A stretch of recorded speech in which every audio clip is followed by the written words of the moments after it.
Hi. Good afternoon, everybody. So today we have John Kirby has joined us. And he's going to talk to us a little bit, talk to you all a little bit about the trip, give a preview of the trip, G7 and NATO. The president, as you all know, is leaving on Saturday for 5 days, and give a little bit of an update on the PDA, right? Yes, ma'am. Our next security assistance to Ukraine. Okay, all yours, Kirby. Oops, thank you. Okay, just off the top here, I think today you saw that the United States announced another additional $450 million worth of security assistance to Ukraine as part of our commitment to help Ukraine defend its democracy in the face of unprovoked Russian aggression. This package contains weapons and equipment, including new high-mobility artillery rocket systems, tens of thousands of additional rounds of ammunition for the artillery systems that have already been provided as well, and patrol boats to help Ukraine defend its coast and its waterways. Now, this is the 13th time that President Biden has authorized a presidential drawdown package during this crisis, bringing the total amount of security assistance that we provided to Ukraine to approximately $6.1 billion just since February 24th, approximately $6.8 billion since the beginning of this administration. As President Biden told President Zelensky when they spoke last week, the United States will continue to bolster Ukraine's defenses and support its sovereignty and its territorial integrity. The bravery and determination of the Ukrainian armed forces, let alone their fellow citizens, continues to inspire the world, and we are committed to standing with them as they fight for their freedom. Now, this announcement comes just before the President's trip leaving Saturday for Europe at a watershed moment in transatlantic solidarity in the post-Cold War era, not just for European security, but for alignment like we've never seen before in how we confront some of the biggest challenges of our time, and not all of those challenges are driven by borders. Throughout the G7 summit in Germany and NATO summit in Spain, you're going to see clearly how the President's day one focus on revitalizing alliances and partnerships has allowed us to seize this moment to benefit the American people, support Ukraine, and hold Russia accountable, all while staying focused on the other challenges that define coming decades, and that includes the challenges posed by China. The President will be conducting in-person, face-to-face diplomacy with a diverse range of leaders in international organizations throughout this trip. He knows better than most that there's no substitute for that kind of personal engagement. You don't surge trust, you got to build it. In Germany, the President will meet with Chancellor Scholz, who holds the G7 presidency, to continue close coordination on the G7 agenda and the core priorities we'll advance together in the coming days. Some of these priorities include new commitments to further isolate Russia from the global economy, target the Russian defense supply chain, and continue cracking down on the evasion of these unprecedented sanctions. Because of our actions, Russia is struggling to make bond payments, edging closer to default, and our measures will only tighten the screws and restrict revenue Mr. Putin needs to fund this war. You will also see new commitments on managing the impact that Putin's war has already had on energy and food prices. All this is in keeping with the principles President Biden outlined before Russia's further invasion of Ukraine. And that is that we will work together to ensure Ukraine can defend itself on the battlefield and be in the strongest possible position at the negotiating table as we maximize the cost to Putin and his enablers and minimize the impact of his war on the U.S. and our allies. You also see the G7 come together on some of the key challenges posed by China, as I said. And last but not least, President Biden will formally launch the Global Infrastructure Partnership that G7 leaders agreed to explore last year to offer a positive alternative to infrastructure models that sell debt traps to low and middle income partner countries and advance U.S. economic competitiveness on our national security. These lines of effort at the G7 will build on the work we've done over the past year to drive the global economic recovery and serve as a leader in imposing significant and swift costs on Russia for its war. We've heard for years now people talking about how the G7 was becoming a spent force. But President Biden's leadership and this pivotal inflection point have buried that storyline. The G7 is among the most potent institutions in the world today, with like-minded democracies solving problems. Now, after the G7, the President will meet with President Sanchez and the King and Queen in Spain. Spain, as you know, is hosting the NATO summit. At the NATO summit, leaders will announce new force posture commitments to strengthen NATO's defense and deterrent posture. The U.S. will announce steps to strengthen European security alongside expected major new contributions from allies.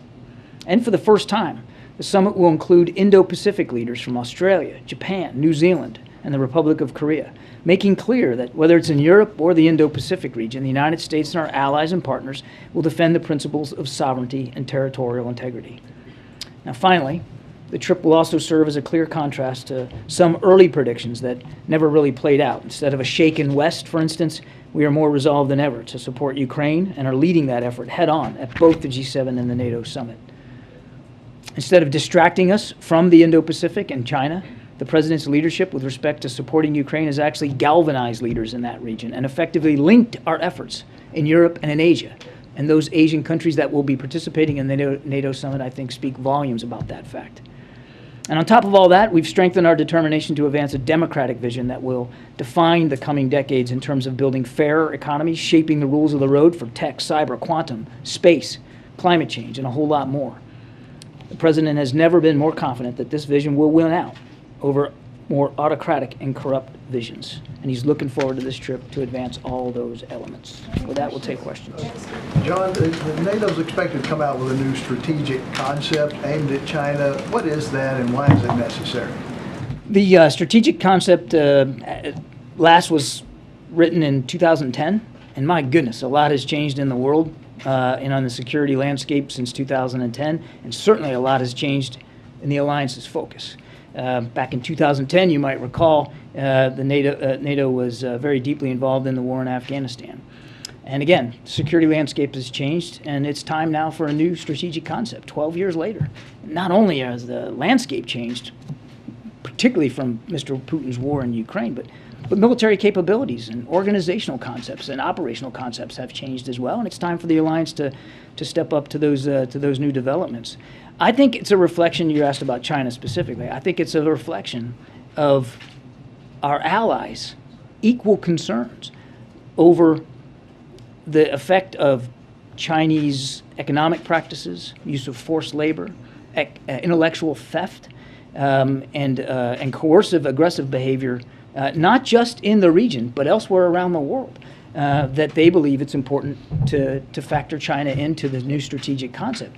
It builds on, you might remember less than a year ago, the defense ministers for the first time in NATO put mention of China in the communique. So it's building on what has been months and months of discussions and deliberations with the allies about the threat that China poses to international security well beyond just the Indo-Pacific region.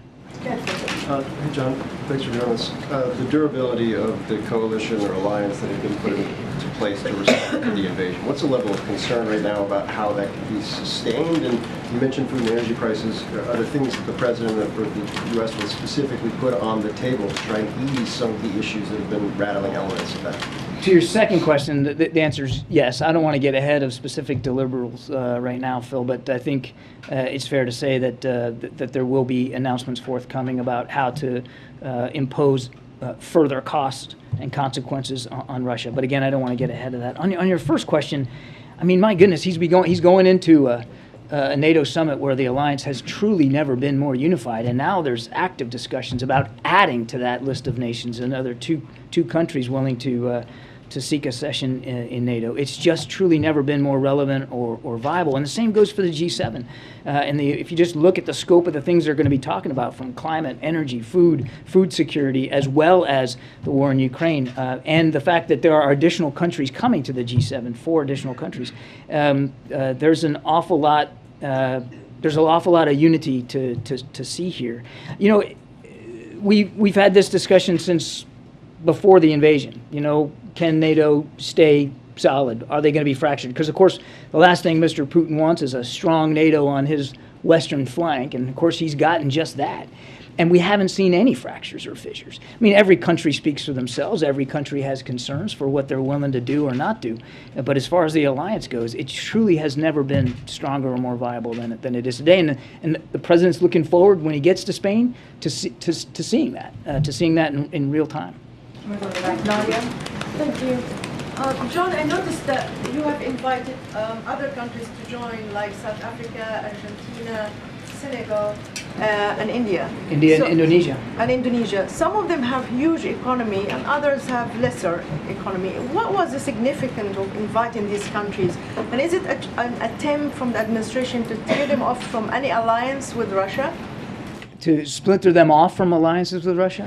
It could No. be a potentially could be some of them, not all. So these additional countries that you mentioned, they have been invited because there's certain agenda items at the G7 that will apply to them, and I'll let them speak for their involvement in those sessions and the relevance to them. But because the agenda is so diverse and so deep, it was deemed appropriate to bring them into that discussion. It is not about trying to splinter them off or coax them away from any other association or partnership that they might have with another country. That's not the goal here.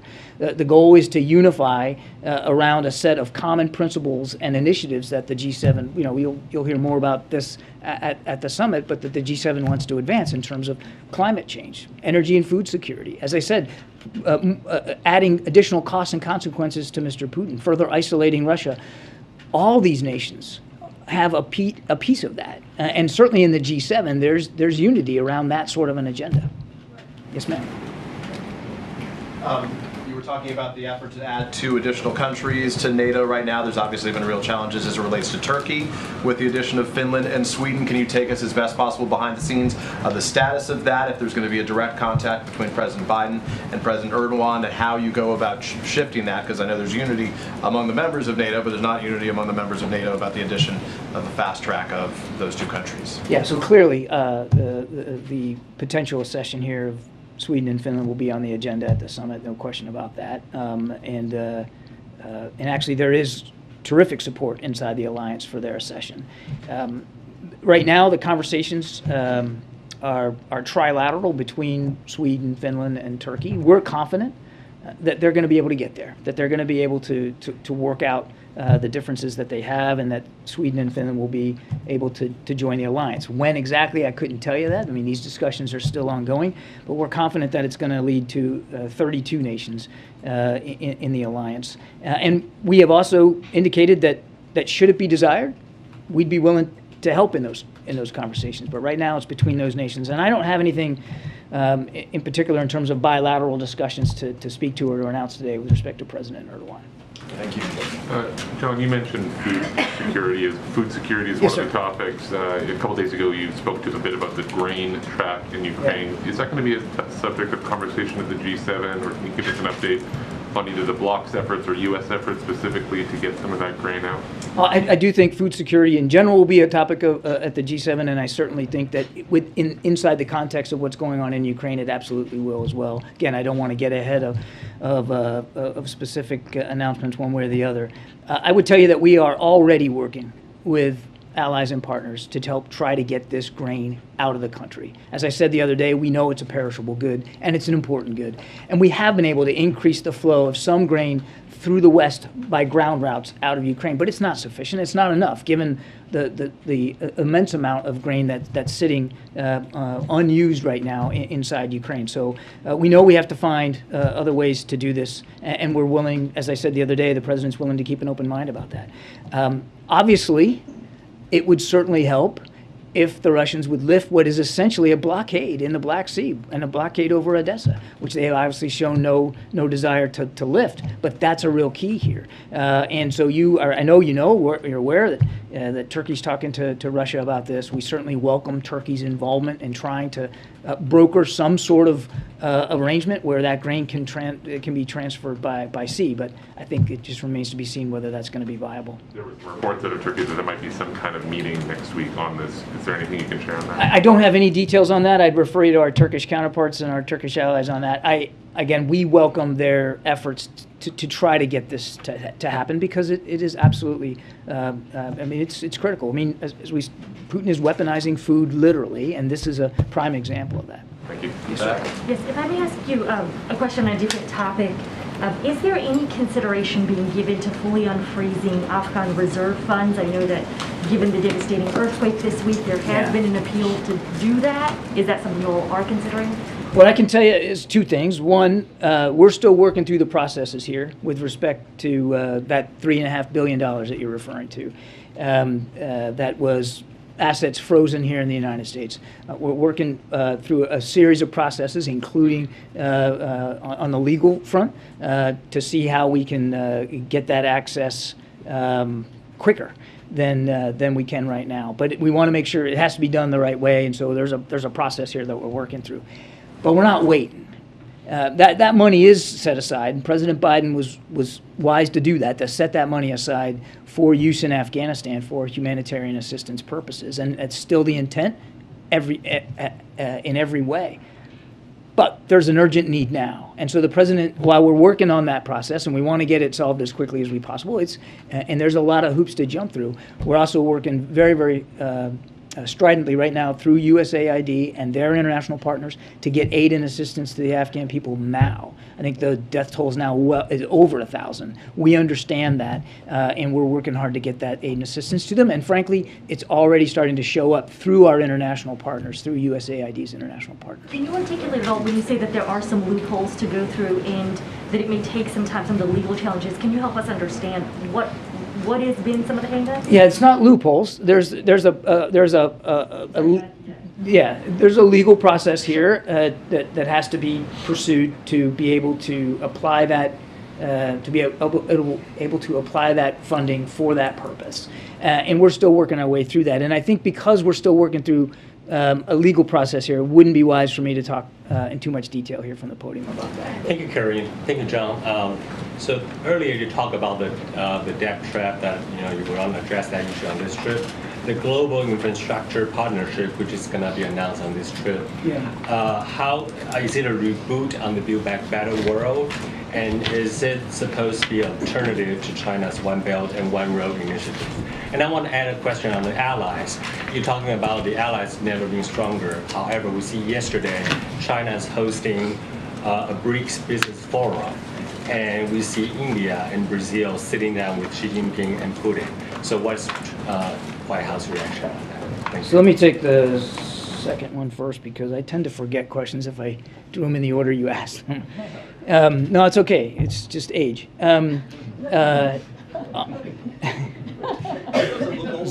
Sad but true. Thanks. So on the BRICS, we'll let those countries speak for themselves, and for the meetings they're having and the discussions and whatever outcomes there might be from that, they can speak for themselves. What I think is important for us to speak to today is this weekend, is G7 and the NATO summit, and the multilateral efforts that President Biden is applying to revitalizing these alliances and partnerships, and really putting forth ideas, concrete initiatives that are gonna help our national security, help economic security, help food security. And so that's what we're focused on. Those countries can speak for themselves, and it's obviously not the first time that they have gotten together, but I'll let them speak for their agenda. Well, I can only talk about ours, and I just laid that out in the opening statement. On the global infrastructure partnership, I think this was something that the president unveiled at the G7 summit last year. And so this year, what you're going to see is him and his G7 partners really actualizing this.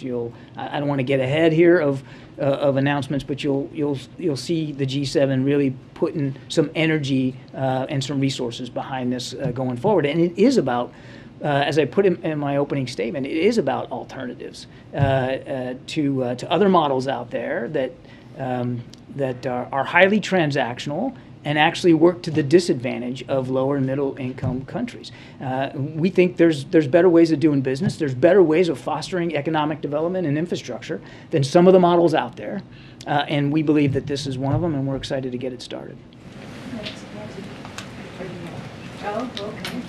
Yeah, thank you. I had a question about NATO and Sahel because you mentioned Russia, China, but I understand Spain and also France push like for the summit to also address threats originating on the southern front, like jihadism and non-military threats linked to climate change, food insecurity, migration, etc. So will this be part of the discussions as well? Look, in general, the security situation on the southern flank of NATO is almost always on the agenda. And we recognize the challenges and the threats that continue to affect security of our NATO allies on that southern flank. There's a lot of focus right now on the eastern flank, as it should be, but there remains a continued effort to make sure we're also paying attention to the southern flank. So I think in general it will come up. I won't get into details about the Sahel specifically, and that's really a better question left to those countries in the alliance to speak to. But just in general speaking, security along the southern flank remains key. John, how much longer does the White House believe the war in Ukraine will last? How much longer would you say that does the White House believe the war in Ukraine will last? Weeks, months, or years? I don't think anybody can know for sure, sir. We said when Mr. Putin decided that he was going to focus on the Donbass region, which is a more confined geographic space, that it could be a prolonged fight. And that was, a couple months ago. And we're starting to see that now play out. This is an area of Ukraine that both armies know well. They've been fighting over it since 2014, and it's largely a gunfight. It's largely about artillery. And what you're seeing now is movement in almost block by block, street by street. I mean, much smaller movement of smaller size units and smaller progress. The Russian progress has been incremental at best, and they have been thwarted at almost every turn. The Ukrainians continue to fight hard for this. So I think if anybody told you they could predict how long this was going to go, they'd be fooling you. Let me follow up on that. The longer it drags on, does that increase the risk U.S. soldiers could be pulled into a hot war with Russia? The longer every day goes by? The president has been crystal clear that there's not going to be U.S. troops fighting in Ukraine. What we are going to do is continue to help Ukraine defend itself, and that's why we just announced yet another package, $450 million today, to help that be the case. What about Russia condemning Israel? Russia has been threatening Israel for helping Ukraine, and also for Israel bombing the Damascus, Syria airport. Any response to Israel that's being threatened by Russia? I think our response will be the same as it has been now for the last several months. I mean, obviously Russia's feeling the pressure being isolated, the pressure of having a military on the ground that clearly has not performed as advertised. I mean, they still haven't solved their command and control problems, their logistical problems, their unit cohesion problems, their joint fires integration problems. And so they tend to lash out at countries that are providing support to Ukraine. We're grateful for the support that Israel has been providing, as well as so many other nations. More than 50 have signed up to provide some measure of security assistance to Ukraine. And that shows you that this is not just a Europe problem. It's nations around the world that are stepping up to defend Ukraine. Given President Biden's regarding G7 and concrete initiatives, does the administration support Germany's proposal for G7 countries to set specific minimum standards for each country to cut fossil fuel emissions and combat climate change? Again, I don't want to get ahead of the specifics here on the discussion. Obviously, climate change and cutting emissions is a key component of President Biden's agenda here. I mean, he just met today with executives for offshore wind capabilities. I mean, that's a key focus of our agenda on climate. But I don't have anything specific with respect to this proposal and to what degree it's going to be. Do you expect this to be part of the bilateral with Scholz? I think there'll be a whole range of issues he'll be talking about with Chancellor Scholz, and I have no doubt that climate change will be on that. Yeah. Jane, and then the woman behind you. Thank you, Karine. Jenny, how you doing? Good to see you. Been a long time. Yeah, thank you. I know what's coming. Yes, I give you a lot of hard time to Canada. I have two questions for you at the NATO summit in Korea. Do you have any plans to hold a trilateral summit between U.S. and South Korea, Japan at the NATO summit? I don't have any additional meetings to talk about today outside of the agenda of the G7 summit. So I don't have anything to announce with respect to a trilateral meeting. I think you know, and we've talked about this many times, that President Biden is keen to see greater trilateral cooperation between us and our two allies. In fact, he just visited there not long ago, Japan and South Korea. We also are keen to see increased bilateral cooperation between Japan and South Korea, and that's happening. So he's very much looking forward to seeing them. Yeah, second question. China opposes South Korea's participation in the NATO summit. Also, do you think if South Korea cooperated defensively with NATO, it will sufficiently contain China and Russia? So a couple of thoughts there. China doesn't get a veto on what meetings the South Koreans attend and associate themselves with. And this isn't about an Asian version of NATO. NATO is a transatlantic security alliance, the most effective, the most viable one in the world, the most successful one in the world. And we're excited that the South Koreans are going to be there to talk about this. And as I said, or to be part of the agenda there. And as I said at the outset, it's an indication of the linkage of global security between Europe and the Indo-Pacific. It's not one or the other anymore. It's not binary. The same kinds of assaults on territorial integrity and sovereignty that we're seeing in Europe can happen in the Indo-Pacific. And of course, our South Korean allies know that better than most. So we think it's significant that they're going to be there. We're excited to have them there. But this isn't about creating some like version of NATO in the Pacific. Okay, we're done. Thanks. You just noted that the U.S. intends to continue, obviously, supporting Ukraine, but I'm wondering how much the administration is weighing its aid to Ukraine in terms of the economic hardships here at home, and if there's a point at which the U.S. will curb its support for Ukraine down the line. Can you repeat the first part? How much what? How much the administration is weighing its aid to Ukraine with the economic hardships that Americans are seeing here at home. That's a great question. So, we just got an additional supplemental from Congress for $40 billion. Not all of that is designed for security assistance. A lot of it is for humanitarian assistance as well. And it was passed on a bipartisan basis. It's clear that members of Congress from both parties believe strongly that we have to continue to support Ukraine. And so we're going to do that. And will we need to go back for additional funding? We just don't know right now. I mean, the war is by nature unpredictable. And so President Biden has made it clear we're going to continue to support Ukraine as much as we can, as fast as we can, and we're doing that. And we'll see where this goes going forward. But obviously, the president's not insensitive to the pressures, particularly in gas and food prices that the American people are facing. And you have to balance that. And he's trying to strike that balance. He said, and I mean, he has said this since he said it, but when he made clear that we were going to support Ukraine in this fight, literally for their lives, let alone their democracy, that there were going to be costs incurred by that. And we're starting to see, we are seeing that happen right now. The president was nothing but honest with the American people about that. Mr. Kirby, does the president support? Mr. Kirby, we'll get to you, Simon. Simon, right after the gentleman in blue. Right Sure. Thank They're all in blue.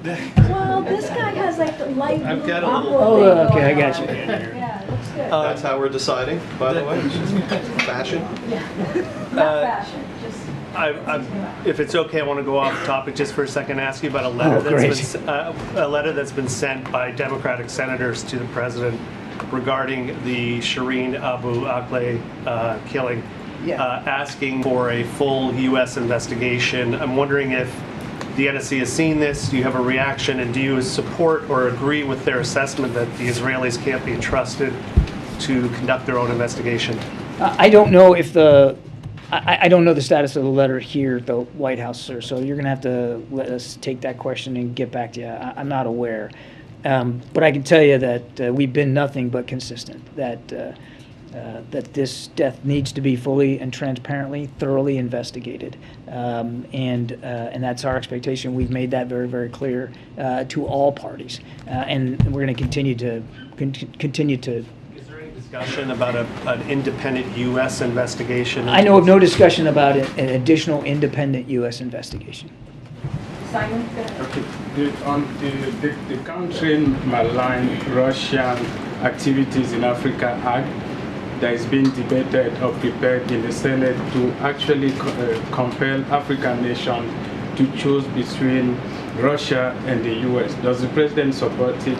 And is he concerned that by trying to almost compel African nations to choose between working with Russia and working with the U.S., he's really making it difficult for those nations, especially because African nations have had really good relationships with the U.S. and good relationship with Russia at the same time. Look, every nation has to make a sovereign decision for itself about who it's going to associate with. The act says they will identify Africans who continue to work with Russia. They will identify government and sanction government that continue to work with Russia. So I'm asking you, does the president support that act in the first I don't. I'd have to get back to you on that. I don't know if we've taken a position on this pending legislation. We understand that there are a range of security challenges in Africa, and those challenges aren't getting any easier or any better by the involvement of nations like China and Russia on the continent. Now, every nation there has to make their own decisions about who they're going to associate with. But one of the things that, back to the G7, that this partnership for infrastructure, the global partnership for infrastructure that the president's looking forward to actualizing, will do is help economic development and infrastructure in places like the continent that empower these nations to improve their own situations and that of their citizens. Okay, last question. Thank you. Since we've been here, there's been some reporting that the Senate Intelligence Committee yesterday, when they were marking up the intelligence authorization, included a provision from Senator Wyden seeking to end the practice of denying security clearances based on past marijuana cannabis use. I don't know if the administration has seen that yet, or if you have there's a position on that. You're gonna have to let me take that question, sir. I don't have any for you on that. James, why don't you go ahead? Thank you very much. I appreciate it. I wanted to ask two questions about Russia, Ukraine. First, I wonder if you could address a disparity that has exhibited itself in the president's conduct and rhetoric over the course of the Russia-Ukraine crisis. At certain times, he opts to withhold of certain lethal forms of assistance from the Ukrainian armed forces, and he says that he does this because to provide those forms of assistance would be to risk initiating World War III. At other times, he opts to provide more lethal forms of assistance and even boasts publicly, as has the Secretary of Defense and others, that it is this very U.S. aid that is helping the brave and skillful Ukrainian armed forces to inflict casualties on the Russians and to destroy their hardware. So my first question is, I wonder if you could address for us the President's decision-making surrounding these steps up what you all have called the escalatory ladder. So, a couple of thoughts there. The one escalating here is Mr. Putin, James. He's the one who decided on the 24th of February that he was going to invade a sovereign, independent nation next door.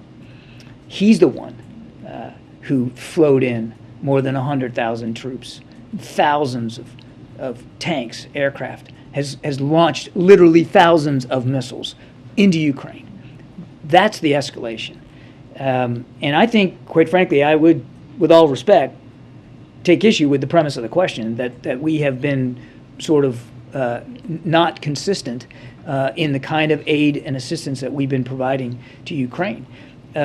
We are working with Ukraine lockstep every day about what their capabilities gaps are, what they need for the fight. And the reason, James, that we do it in parcels like this is so that we can keep it relevant to what's going on the battlefield. And so you remember in the opening weeks, everybody wanted to talk about Stingers and Javelins. And you know why? Because Stingers and Javelins were relevant to the fight at the time when Mr. Putin was advancing on Ukraine along three major geographic axes, north, south, and from the east. he has now constrained and limited himself to the Donbass, to a flat, more rural environment that is very reliant on artillery. And so we started flowing in howitzers. The other thing that we started to do was to train on some of these systems. In the early goings, we were focused on systems that we knew the Ukrainians could use quickly because they'd already been trained on it, because they grew up with these systems. And so that's why we were working so hard with other countries to provide long-range air defense systems like the S-300, because that's what they're used to using. So as the war has changed and evolved, which war does, their needs have changed and evolved, and our contributions have changed and evolved. And my follow-up, if I may. A few weeks into the conflict, the administration declassified and disclosed fresh intelligence passed to us through a number of administration spokespeople, including yourself, suggesting that President Putin was receiving sanitized and inaccurate reporting from his own team about the status of the Russian war effort in Ukraine. Is that still your assessment, or is it the assessment of the United States that somewhere along the line, and if you could tell us when, that would be helpful, President Putin rectified this problem, and do you believe that he has for some time now been receiving accurate reporting from his own team about the status of the war? We did provide some context about that intelligence reporting, which was relevant and true at the time. I don't have additional intelligence or context on intelligence to provide today. So I can't tell you definitively exactly what briefings and reports Mr. Putin is getting and how accurate they are or inaccurate, or frankly, how that information changes his decision-making calculus. It is clear to us, just in the main, that he very much is in charge of this war, that he very much is making the decisions, that he very much is responsible for the activities, the actions, the atrocities that his troops are conducting on the battlefield. Thanks, everybody. No, I gotta go. Karine's gonna kick me out. I gotta go. We'll never Don't keep need you my out. old man No, glasses. Get your glasses on. Thanks, Thanks, everybody. Thanks, John. Thank you, John. Thank you. Okay, thanks, John. Just have one thing for all of you. This morning, the number of Americans on insured unemployment hit the lowest level since 1970, lower than any year of the presidencies of Reagan, W. Bush, or Trump. Today's weekly UI data is consistent with a job market where unemployment is low and people can seamlessly find jobs. That's not all what a recession labor market looks like. We brought unemployment below 4% 4 years faster than forecasters thought was possible before we passed the American Rescue Plan. We have added an average more than 400,000 jobs per month in recent months, and as we make a transition to steady and stable growth over the course of the next year, even something closer to the range of 150,000 jobs per month would be consistent with an unemployment rate as low as it is now, and a sign of a healthy economic transition. With that, Amr, you want to kick us off? Yes, thank you. On the Supreme Court decision today on New York's concealed carry law, is the administration concerned that, and this comes, on the cusp of major legislation here in Washington, but I was wondering, is the administration concerned that for whatever efforts you might make on gun legislation, we're now in an era of conservative high court that's going to probably be conservative leaning for a while, that is oriented toward gun owner rights. Are we now in a period where, for whatever the president may try, that gun owner rights are just going to be expanded? Well, let me just say that we are disappointed by the Supreme Court's ruling today. The Second Amendment, as you've heard the president say, is not obsolete and permits common sense gun regulation. Justice Department defended New York's concealed carry law, which had been in place since 1911 and imposed only a modest burden on most gun owners. The law applied only to handguns and public places and contained an exception for people who could establish an actual articulable need for self-defense. Despite the setbacks, the president earlier urged states to continue to enact and enforce common sense laws to make their citizens and communities safer for gun violence. As it relates to what's happening in Congress right now, we think that's separate and apart. Clearly, that is a bipartisan effort. The president is encouraged by what he is seeing. The culture vote happened today, so it's moving along in the right direction. Look, when the president went to Uvalde, when he went to Buffalo with the First Lady, those are trips that he does not want to do again. The president understands he's had a long career in doing gun reform, in ending gun violence since he was a senator. We have not seen this type of bipartisan type of coming together to push this legislation in decades. So we are definitely encouraged by what we're seeing, and the president wants them to move quickly so he can get to his desk and he can sign that. If I could ask just one more. Sure. Secretary Granholm met with oil executives today. I guess has peace between the administration and the oil executives broke out, and more importantly, have some concrete ideas come out of this meeting. And finally, just why did the president, he stopped by the wind executive meeting we were just in, why didn't he spend some time with the oil executives? Well, let me as take your first question, and I have a bit of a readout for you here on the meeting. So at President Biden's direction, Energy Secretary Granholm, who was in front of you all yesterday, met with the CEOs and executives of the 7 major U.S. oil companies this morning at the Department of Energy headquarters in Washington, D.C. The meeting was a productive dialogue focused on creating an opportunity for industry to work with government to help deliver needed relief to American consumers. The Secretary highlighted the fact that the U.S. has achieved record oil production under the Biden administration, and that President Biden is taking historic actions to add to that supply. So the Secretary made clear that the administration believes it's imperative that companies increase supply of gas, and she reiterated that the President is prepared to act quickly and decisively using the tools available to him as appropriate on sensible recommendations as well. So this is an ongoing dialogue. I think you've heard, some of you may have heard from the oil companies themselves saying it was productive. And so what Secretary Granholm has called on is for her team to continue having conversations with the oil companies. As it relates to your second question, look, the president, it was a stop by. This is something that he does very often. It was there were governors in that meeting who were virtual and in person. So we see this as a part of his schedule where there was actually a meeting here at the White House. Just to follow on that, you described this as a productive dialogue. They're going to continue to have ongoing conversations, but should we take that to mean that there were no sort of concrete steps taken? I mean, yesterday you said that the hope was that some solutions would come of this. Were they able to identify and agree on any solutions? Yeah, I think what I was saying and Secretary Granholm was conveying as well, this is a first step with a continued dialogue. Clearly we want to come to solutions, and I think there's going to be multiple other steps to get there.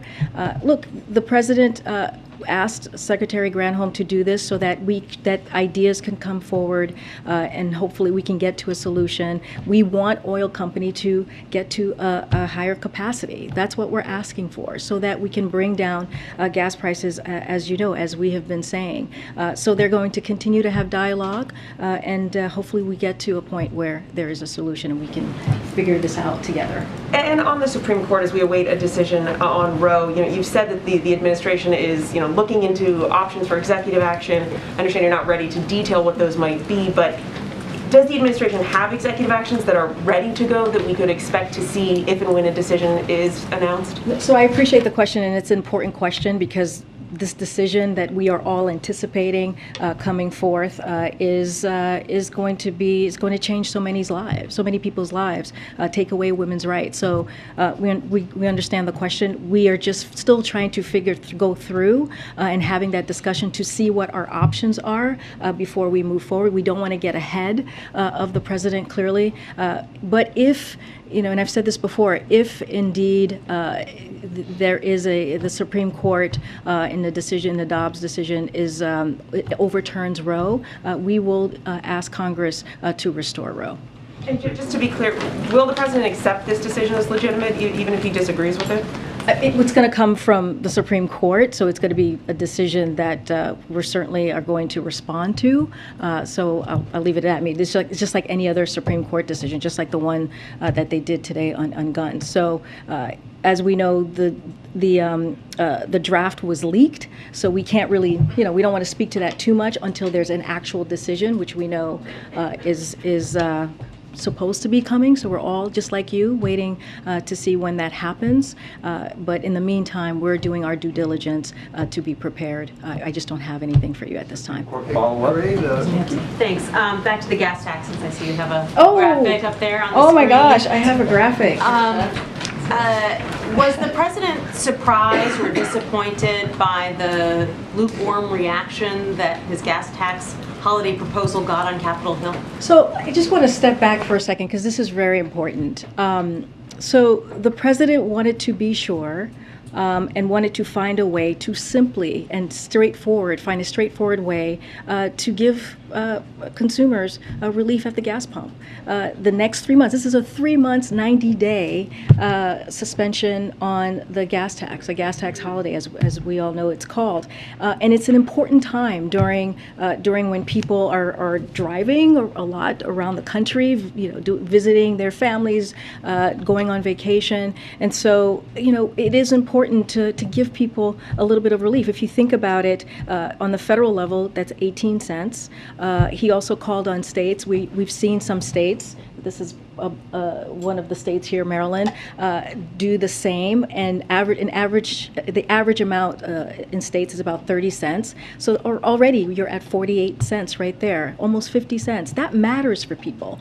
That matters for people like teachers, like healthcare aides, like construction workers, like plumbers, who spend a lot of time driving from one place to another as part of their jobs. That's going to make a difference. And if the oil refineries do their part, we're looking at $1 being taken off per gallon. So that matters, and we know it works. We know the policy works. I mentioned Maryland up here. Connecticut has done the same. Georgia has done the same, suspended their gas tax, and most of their tax relief was passed to consumers. And as you see from this chart here, you see here's where it was when it was enacted, and then it dropped. And then when it ended, it went back up. So it did make a difference. So President is calling on other states to take similar measures, and for Congress to suspend the national gas tax on oil companies to pass that relief on to consumers. But Maryland's now actually getting ready to increase its gas tax next month, I guess, to make up for some of the revenue that it lost when it imposed this gas tax holiday. And given the level of ambivalence or opposition on Capitol Hill, how hard is the president willing to fight to try to convince Congress to change its mind? This is important to the president, which is why he asked Congress to take this on. This is the way that we see it is a simple, fast way to give American families, the American public, a little relief for 90 days. As you know, there are plenty of legislation that's on the Hill right now that talks about cutting taxes. This is one of them. This is something that's simple, that's easy, that's 90 days during a critical period for the American public. So he's going to keep fighting for He's it. going to keep fighting for it. We think it's a simple thing to do, and he's going to keep fighting for it. Supreme Court follow-up. Sure, I wanted to go a little bit deeper on the trip or the ramifications of it. The president heads overseas at sort of a thorny time for his domestic agenda.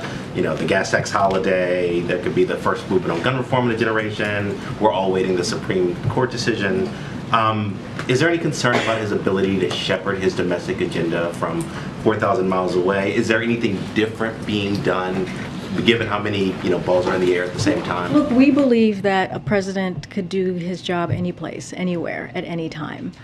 So that is not a concern for us. Clearly, yes, to your point, Cleve, there is a lot going on in the world, but that is what is expected of a president. There are always multiple issues, sometimes multiple crises that a president has to deal with, but it doesn't stop them from doing the work that they need to do. What he's doing abroad, as you heard from my colleague, is critical, is important. That leader-to-leader engagement, talking to our NATO allies, being there at the G7, especially what's going on with Russia's war, for the president to be there and to continue to be a leader in bringing those countries together and talk about real issues that matter to all sides is also an important important agenda for the president to continue to move forward.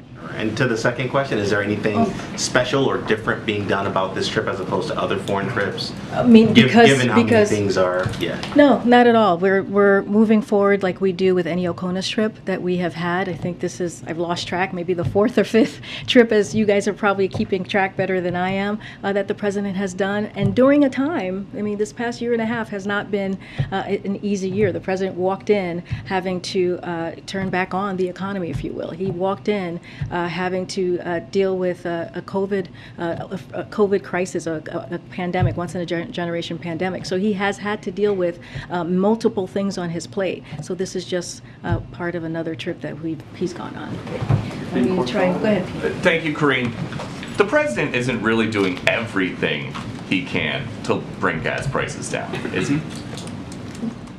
I feel like there's is there something else to the question? Oh, there's a lot to the question. Oh, okay. Well, for example, yeah. as you mentioned earlier, he's meeting today with people installing offshore wind equipment, but not oil and gas CEOs who are rarely ever in town, but they are today. So how did that help lower gas prices? Well, the president has done a, so let me step back for a second. But no, with offshore wind you're folks, asking and me. not with gas. You're asking me the question. CEOs, how does that lower gas Peter, prices? You said Peter, he's done everything in his power. They were a mile away. Peter, you're asking me a question. May I answer? Yes, please. Okay, here we go. I just want to take us back a second on how we got here, right? So we have seen gas prices go up by $2 a gallon. One of the reasons we have seen that, is because of Russia's war in Ukraine.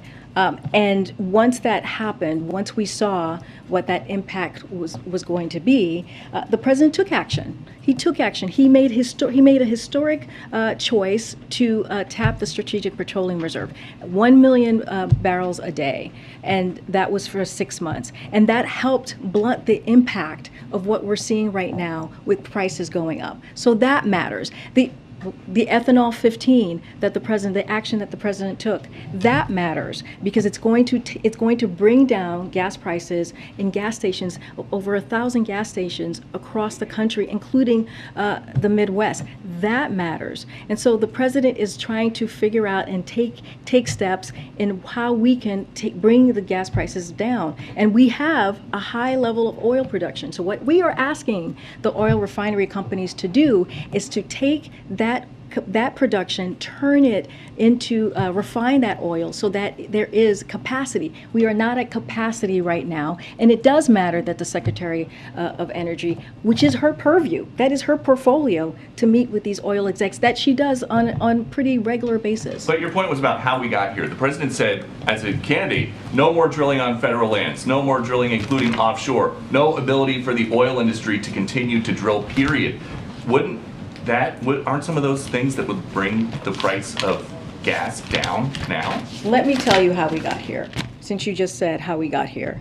Due to a decreased demand of the start of the pandemic, U.S. oil companies reduced production and refinery capacity, which is what I was just saying, Peter. Refiners, for instance, cut their capacity by more than 800,000 barrels per day in the year before the president took office. Oil production is now back to near pre-pandemic levels. In fact, we produce more oil in the first year of the president's administration than in the first 2 years of the previous administration. And we are on track to set a new record for oil production next year this time. But oil refiners have still not brought refinery capacity back online. At the same time, as I was just stating to you about Putin's war, Putin's invasion of Ukraine disrupted the global oil supply, and gas prices have gone up nearly to $2 since the beginning of the year before the invasion. President Biden has taken historic actions again to alleviate the pressure and to blunt what the impacts that we have seen because of Putin's war, and that matters, and that's what the president has been focused on. Okay, and the president yesterday was talking about this transition to greener energy someday. A lot of people can't afford a $60,000 electric car.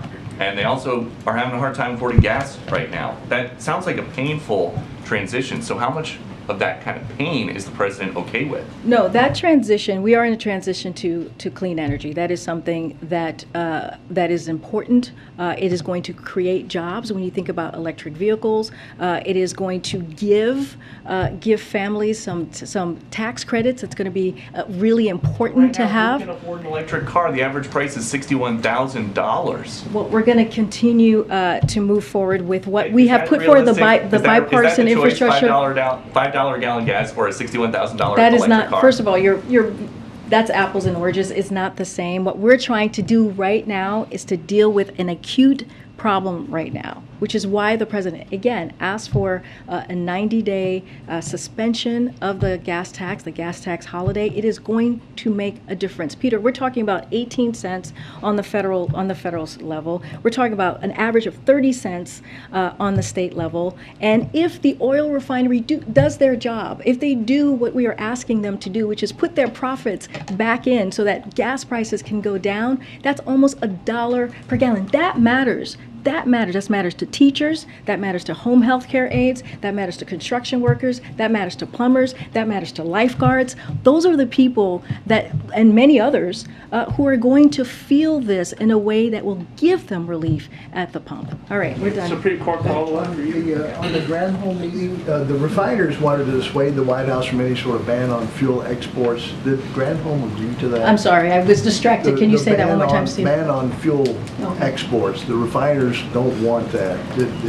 Was that discussed at the meeting today? Did Secretary Granholm agree to set it off the table? I can tell you, Steve, that decision has not been made. There's no decision on that at this time. And secondly, on the gas tax holiday, has the president talked to lawmakers today about this to try to get them on his side? So I don't have any meetings to preview for you at this time, but we are going to, our Office of Ledger Affairs is in constant communication with folks on the Hill. So that is going to be an ongoing conversation. And the president, this is something that the president thinks is going to be really important for the American people, to give them that relief, a little bit of breathing room, as you hear the president. I'm going to just take a couple more. Thank you. On refinery capacity, refineries right now are operating at about 93-94% capacity. When you talk about asking them to increase their capacity, bringing other refineries online is not as simple as flipping a switch. Do you want them to take 93-94% up to 98%? How are you guys thinking through the problem as it exists in terms of what they can do? So there's a difference between the share of existing capacity being utilized and the amount of total capacity available. The overall capacity of the U.S. refining industry fell due to the pandemic, which is what I was going through earlier, and that capacity has not been brought back online even as consumers' demand has returned thanks to the president's recovery plan. So the president is calling again on U.S. refiners to increase capacity and output in the near term and making clear he is committed to using all reasonable tools and authorities as appropriate to help. And so there is a difference there. And so we're asking them to increase that capacity, which we have not seen yet. Bringing us back online, one of the issues has been, willing to invest or on the CapEx side. Is the administration looking at anything on the regulatory side they think they can do to help that process along? So I don't have anything here to share on what else we might be looking at. Again, the president is willing to use his executive authorities. We just haven't made a decision. We want to come to a resolution here, or a solution. That's why Secretary Granholm had this meeting today. Where they're going to continue to have the discussion. And so that's what we would prefer. And so that's where the direction that we're going. At the same time, making sure that, the gas tax holiday, making sure that we're doing other things as well to do our part. Again, the gas tax holiday is a one of the solution, right? It's not the whole thing. We've done a series of things, and the president's going to continue to see what else he can do to give relief to the American people. Go ahead. I'm just going to take a couple more. Does the administration have any response to Intel announcing that it is indefinitely delaying the groundbreaking of its very large semiconductor facility in Ohio? I don't have any more information on that. I heard that reporting. I would have to check in with our team, but I don't have anything to share from the podium today. One of the things that has come up before today's meeting with Secretary Granholm was Jones Act waivers. Is that something that was discussed in the meeting, or do you know if that's still on the table for the president? I don't have more to share from the meeting, from what I just read out. So we don't know whether it was. I just don't have anything from what I just read out. But the president hasn't ruled it out. I just don't have anything for you right now, Josh. Okay, and going to Phil's question, I mean, part of the reason capacity has shrunk, these facilities are being converted to produce, or some of them are being converted to produce renewable diesel instead of petroleum-based fuels. Others are simply, old. They're like old cars been taken off the road. They can't just turn on again. So do you think those conversions should be reversed or halted, or do you think the refiners are overstating the sort of pain that they'd have to go through to turn on some of these plants again? What we believe is that they are not operating at full capacity. That is what we believe. And, so just to give you a little bit here, and I said this yesterday, I'm happy to share it again. As of yesterday, I said crude oil prices have dropped by nearly 15% from 2 weeks ago, but prices at the pump have barely budged. The last time the price of crude oil was $110 a barrel, and the price of gas was $4.60 a gallon. Today, it's about 35 cents higher. That difference is a result of companies' record high profit margins for refining oil. Refinery margins have tripled since the beginning of the year. It's just the first 3 months of this year, the biggest oil companies made $35 billion, 4 times what they made in their first quarter of last year. We want them to put their profits back into refining oil so that we can bring prices down. And that is what we're seeing. There are 9,000 approved drilling permits that remained unused. So there are things that could be done that we are just not seeing happen. This is why we're having the conversation. This is why the president wrote the letter. I'm just going to try and get other questions. On the G7 very quickly, one of the things the president has tried to do is boost gas shipments to Europe that aren't coming from Russia. Is there any discussion about that we should expect at the G7, or is that more of a medium-term thing? I just don't have more to add. I don't want to get ahead of what the agenda is going to be on G7. No problem. Thanks, Josh. Go ahead. In terms of ensuring that savings from any sort of gas tax holiday would be passed along to the consumers, Secretary Granholm seemed to say yesterday that the administration, at least at first, would be relying on asking them to just dialogue with these companies. Is it the White House's view that that is the only option to actually ensure savings are passed along to the consumer, or is there anything Congress can mandate or any regulatory action you could do to force those companies? I mean, I can't speak to what Congress could do to mandate it. Here's what we know. We know that this has worked. It's worked in Maryland. It's worked in Connecticut. It's worked in Georgia. Maryland and Georgia are Republican governors who have made that decision, and consumers have felt the relief. So it's doable. We have examples of doing that, and so we're going to, like Secretary Granholm said, we're going to talk to the companies and make sure that the families and American people should feel that directly. They should not be holding on to any of the funds, any of that 18 cents on the federal level. At this point, though, is that the only option for the administration?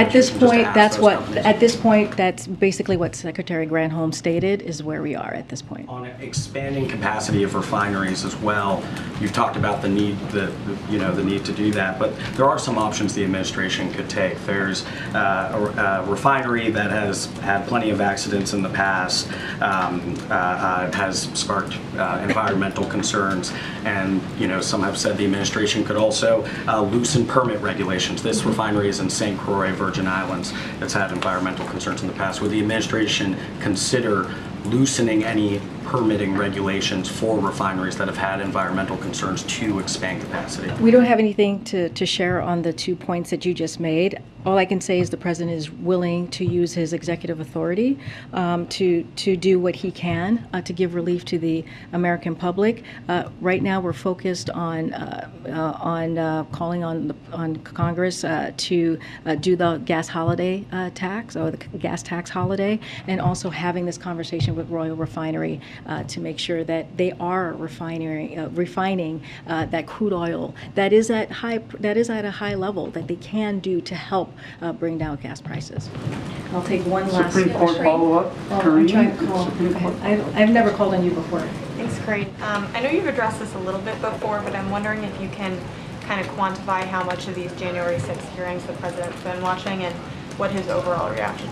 So I can say that the president catches it from time to time. He has a busy schedule, obviously, and we have said this before, and keeps updated on what's happening. We'll just continue to reiterate that what we saw on January 6, 2020 was one of the darkest chapters of our nation, and it was a brutal attack on our democracy, a brutal attack on law enforcement, and we believe that Americans should be watching and paying attention to learn exactly what happened on that day. And we have full confidence in the January 6th Select Committee and the work that they're doing.